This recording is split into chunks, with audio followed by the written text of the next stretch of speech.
Welcome to Metro Talk. I'm Kent Shuffle. Thanks for being with us. Jim Schrader's here. Jim's the publisher of the Telegraph. Welcome, Jim. Hello, Kent.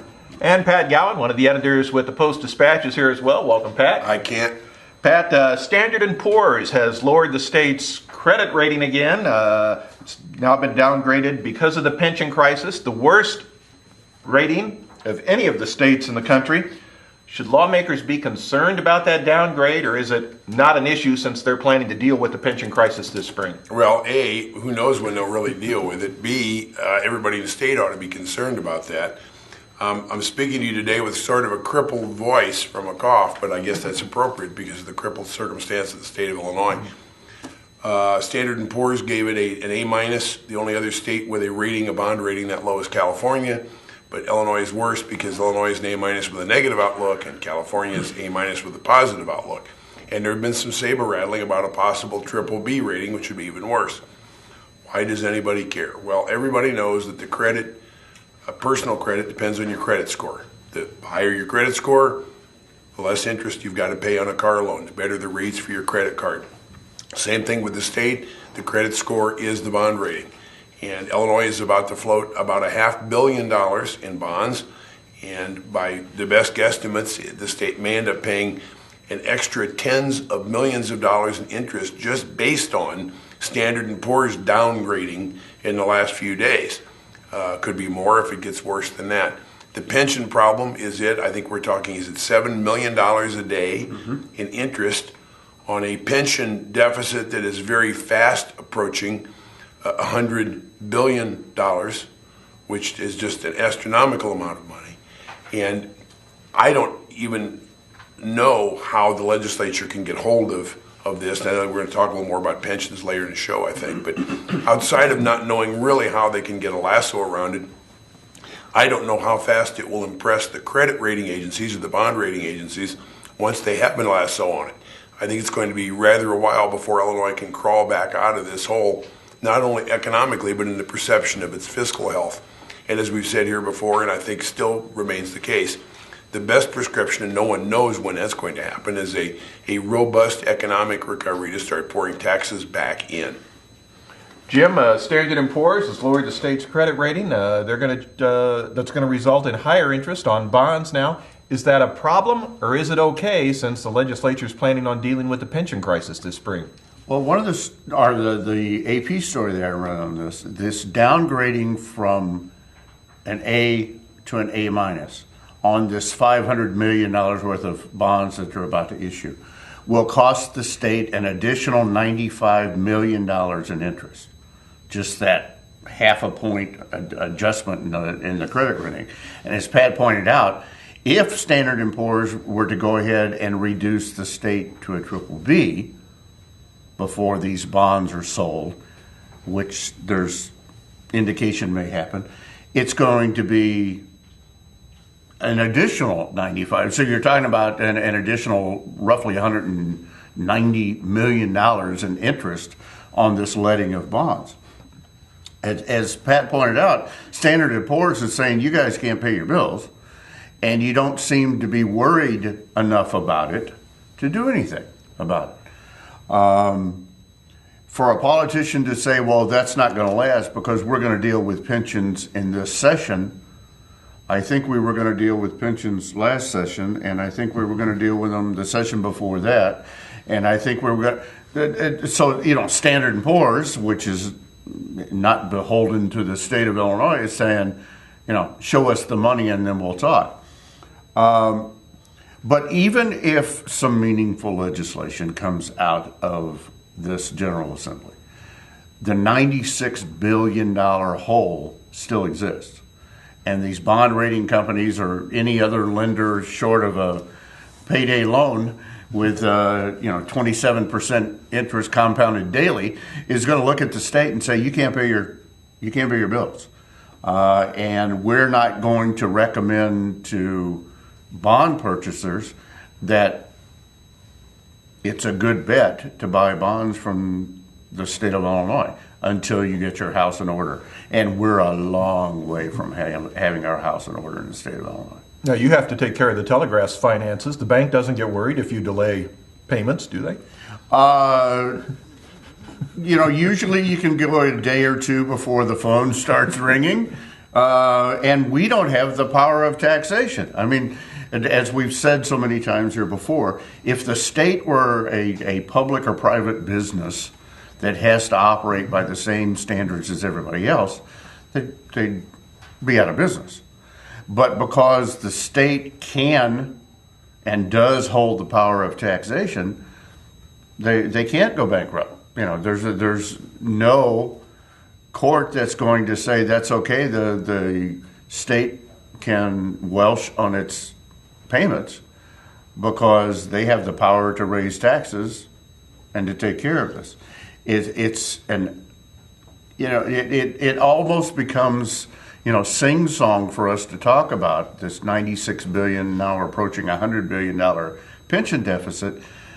But I'm not sure anybody really fathoms how bad it is. We now have the worst economic performance as a state.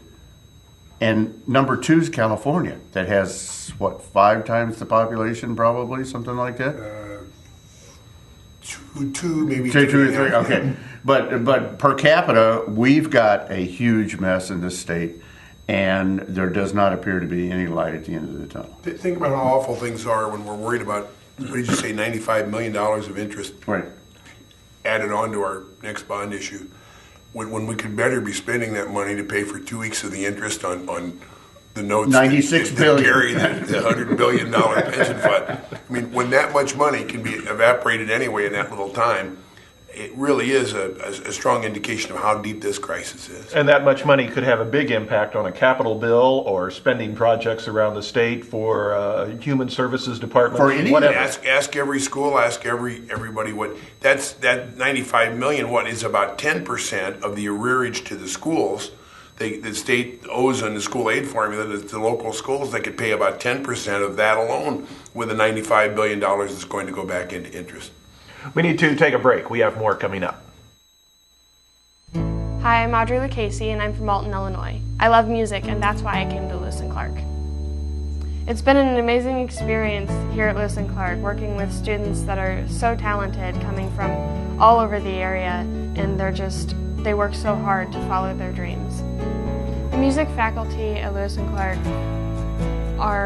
they're fantastic, and they're there every step of the way to push you to follow your dreams. One of the unique opportunities that I have had at Lewis & Clark is being able to record my own music with a fellow student here. Being able to record our music has opened doors for us in the music industry. My long-term goal is to finish here at Lewis & Clark and then to transfer to a 4-year school and finish my degree in music performance.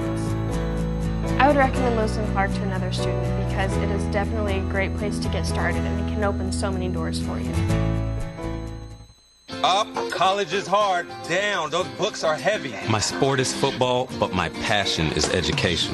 Right up here. So every year I take promising high schoolers on a college tour Lights there, darks there. to show them that higher education means a brighter future. My name is Nnamdi Asamoah. I don't just wear the shirt, I live it. Find out how you can live United for Education. Give, advocate, volunteer. Go to liveunited.org. Do you wear this?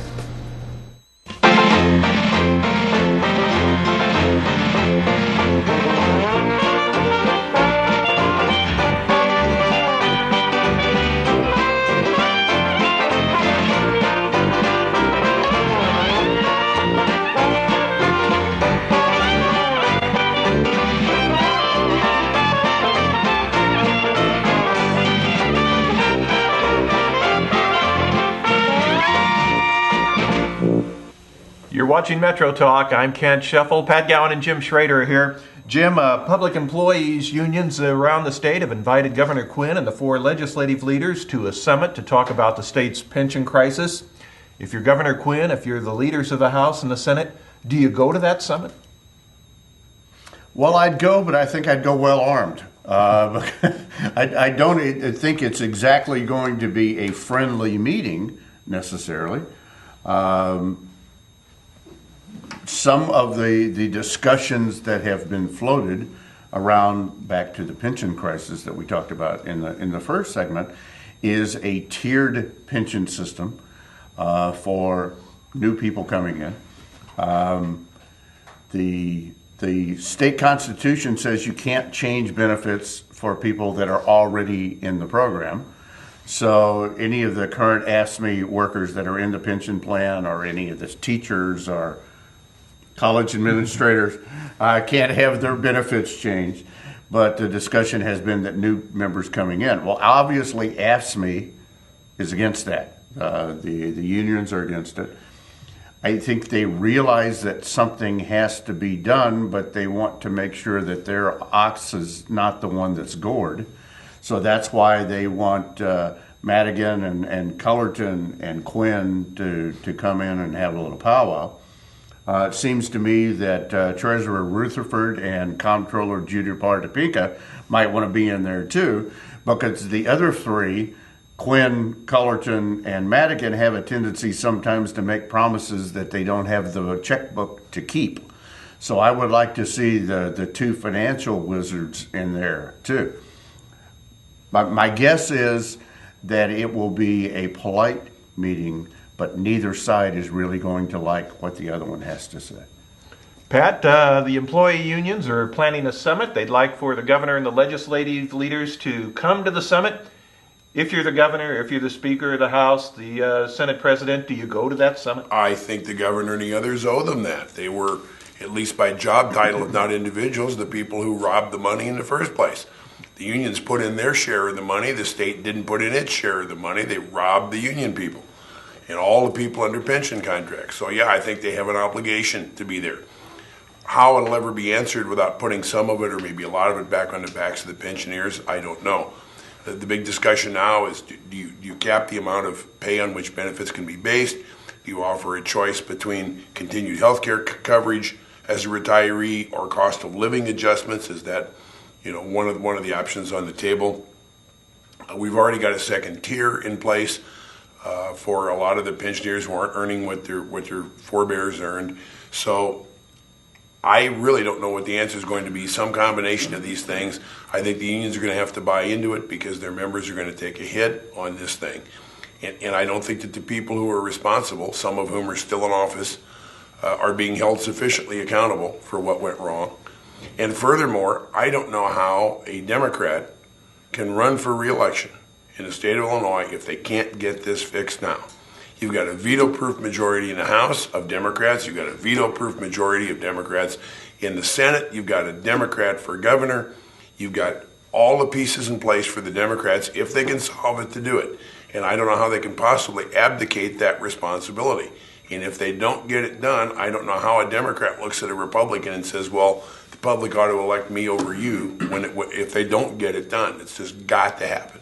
But you raise a whole nother political issue, and that is whatever happens here, if people aren't happy about it, if taxes go up, if benefits get cut, whatever, it's very easy for the Republicans to say to the Democrats, you're the ones who did this, and that's why you should be voted out. Well, you ran for office, you elected these big majorities. They might be victims of their own success. Mike Madigan's been the president of the House of Representatives for all but 2 years of the last 26 or 28 years. He's got to bear a lot of the responsibility for this. A lot of this problem, this underfunding of the pensions, happened on his watch with Democratic majorities in the House. So I think he bears a lot of responsibility for this. And yes, I think it is a huge political question. And I'm not suggesting that the Republicans, had they held these majorities in the State House, the governor's mansion, I'm not saying they necessarily would have done any better, but they weren't fortunate or unfortunate enough to be in this position that Democrats are. It's time to put up or shut up. Jim, if you're a Democrat in the House or Senate, would you rather have a few more Republican votes in one of those chambers just so it's not all on your back? Well, there's the problem. You want to be in the majority when everything's good because you get to take all of the credit. You like to have some room to spread it around when there's blame to go around. There are 19 Republicans in the House of Representatives in the state of 59 seats. As a matter of fact, I heard on WBGZ on the way out here, there are 21 committee assignments for Republicans in Springfield. and they only have 19 Republicans. So every member of the House in Springfield will get their base salary of $68,000 plus a committee assignment stipend because there's not enough Republicans to go around. The Democrats have no one to blame but the Democrats. You can say, well, the economy went down and we didn't anticipate this or we didn't anticipate that, or, you know, the Republicans were in power before. Well, yes, they were, but you've had plenty of time to at least do something instead of doing nothing. And there's nothing that keeps the Republican leadership, small as its numbers might be, from developing a plan that is so compelling that the Democrats can't possibly ignore it. I mean, they can make themselves relevant by coming up with solutions. You don't have to have the majority to put it on the table, get people to look at it, and get it under consideration. We've got more Metro Talk right after this. Hello and welcome to another edition of the Lewis and Clark Minute. Today we're going to be talking with Michelle Singley about the dental hygiene program. Dental hygiene students learn a variety of treatment skills when they're enrolled in the program at Lewis and Clark. For example, students learn to take a thorough medical history, to perform a head and neck assessment, including an oral cancer screening, and to assess the gum tissue, teeth, and bone of their patients. The students also take dental x-rays, perform dental cleanings, place dental sealants to prevent cavities, and treat the patient's teeth with fluoride or fluoride varnish. Dental hygiene students also teach others to take good care of their teeth with oral hygiene aids such as brush and floss. Our Gina the giraffe puppet is one of the students' favorites.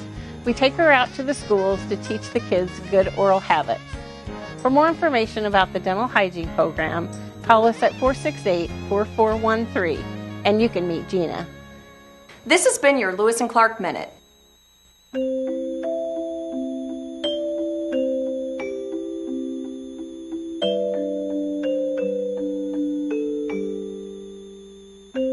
Lead paint poisoning affects 1 million children today. If you're pregnant or have young children and your home was built before 1978, you could be at risk. Learn how to protect your family.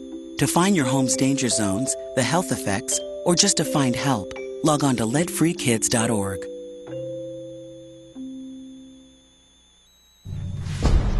Bring out the action hero in you. Fuel up right and get energized.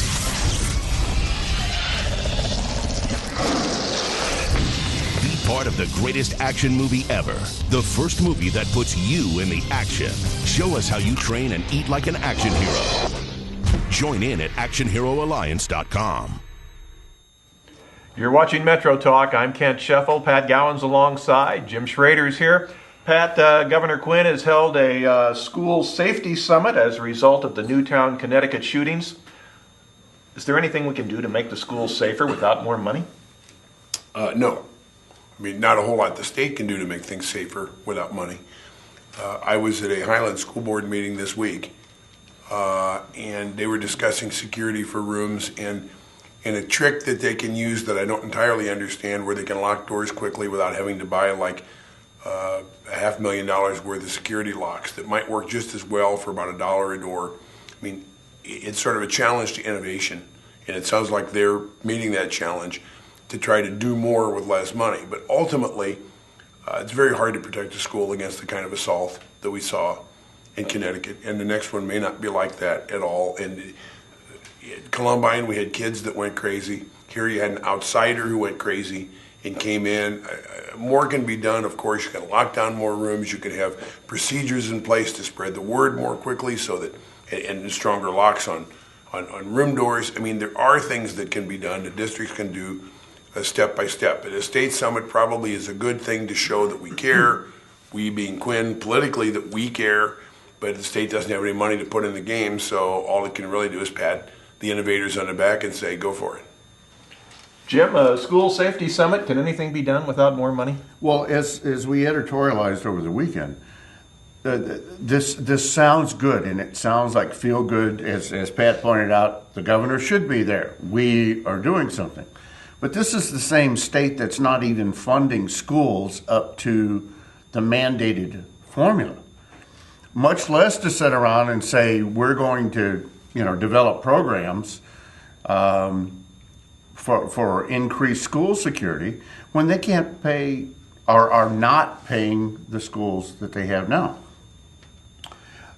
The reality of this is there are sick bastards in the world that are going to do things if they choose to do things. Had there been, 5 armed police officers in Newtown, it's still going to take them a while to run down the hall. It's still going to take them a time to respond. It's had that individual, or let's think about Alton High. If you look at the main entrance to Alton High on Humbert Road, it's probably 500 yards. They could be standing in the edge of the woods or behind a bush across the road. A high-powered rifle, should you choose to want to use it that way, 500 yards is a pretty easy shot if you are proficient with that weapon. You can pull a Timothy McVeigh. You can go to Farm and Home and buy fertilizer, some diesel fuel, hook it up in the back of a van and drive through the front of Alton High School. How many armed police officers will it take to stop that? Can't be stopped. Do we need increased security in schools? Yes. Will it be fail-safe? No. Locks on doors in Highland High would be a wonderful thing. But if somebody wants in badly enough, they're coming through that door or a window or through the roof or somehow if somebody wants to do damage. The reality of the world is if somebody wants to do it badly enough, they can inflict bodily harm and death on groups of people they choose to. I mean, if you look at, and I know this becomes almost lip service, but think about the assassination attempt on Ronald Reagan, the one that injured James Brady. He was surrounded with guys with guns, and he was still shot, and Brady was shot in the head. The reality is you're not going to stop it if somebody wants to do damage badly enough. My gut suggests to me that the most, pardon the term, bang for the buck probably comes in mental health care. In finding ways for family members and others to deal with people with severe mental illness. You can't get the guns. Jim and I have talked about this off camera. There are so many guns, it might be absolutely laudable. There is no way to get all the guns. You might try, I laud some efforts to put restrictions on things. I think that may be fine, but I don't think anybody should be fooled into thinking that that's going to be the answer. Nor will enhanced mental health care. But I have a daughter who's a mental health care counselor who's been telling me for years that as the funding is dried up, that we are going to pay the price on the street for these people. We may pay it in panhandling, we may pay it in break-ins of cars and homes, we may pay for it in school shootings, but there's a price to be paid. We can pay it in money to help deal with them, or we can pay it in the aftermath costs. And things like what happened in Connecticut, I'm afraid, are aftermath costs. I think mental health is probably the best place to put the money. Look at the population of the mental hospital out on 140 and how busy that facility used to be with people that doctors and in some cases the court system had deemed couldn't function on their own and therefore should be institutionalized. Now, except for the forensic unit, which are basically felonies that have been occurred People in mental health, who have already done damage, they are in the forensic unit. That's the only unit that's functioning out there anymore.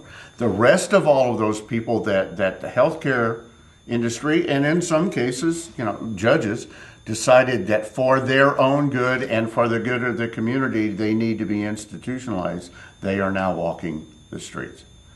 And those are the type of people that we don't know what triggered the young man in Newtown.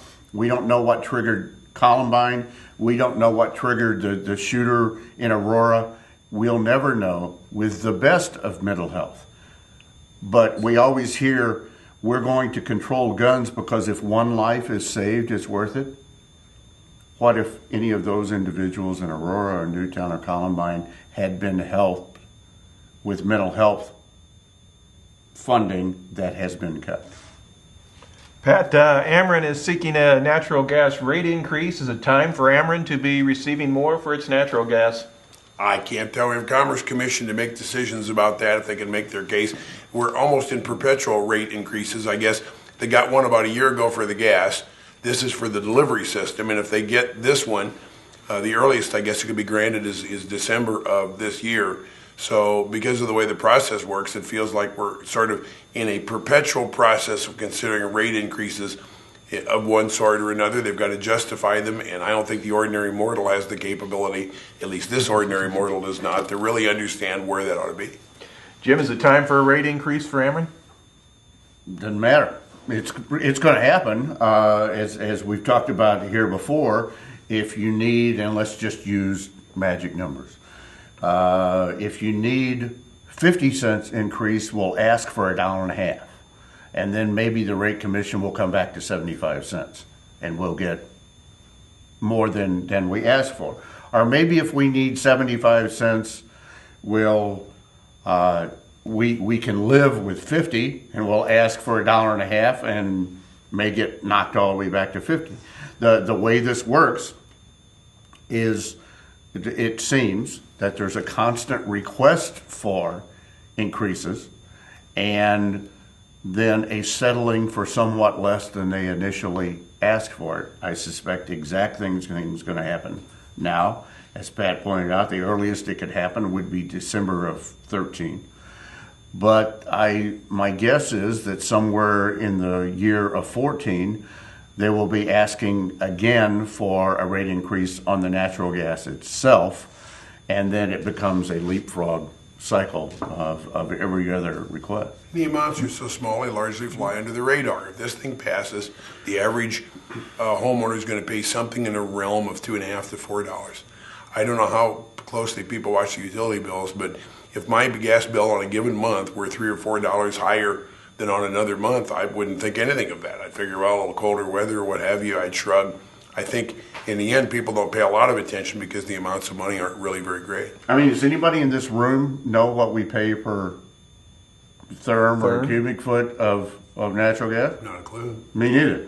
I don't know what I pay for a kilowatt of electricity. All I know is you open up the bill at the end of the month. There it is. And you say, there it is. And if it spikes too high, you go, oh yeah, that was right. We had 5 days where it was 104. So you kind of go, okay, that makes sense. Or we had a cold spell. Nobody knows. They just know when the bill comes, you got to pay it.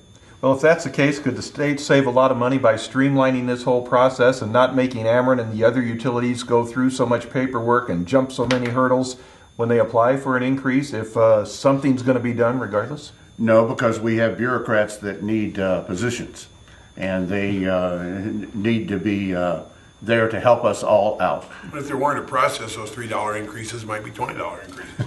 That's going to do it for this round of Metro Talk. Thanks for being with us. I'm Kent Scheffel. Pat Gowan from the Post-Dispatch has been here, along with Jim Schrader from the Telegraph. We'll see you next time.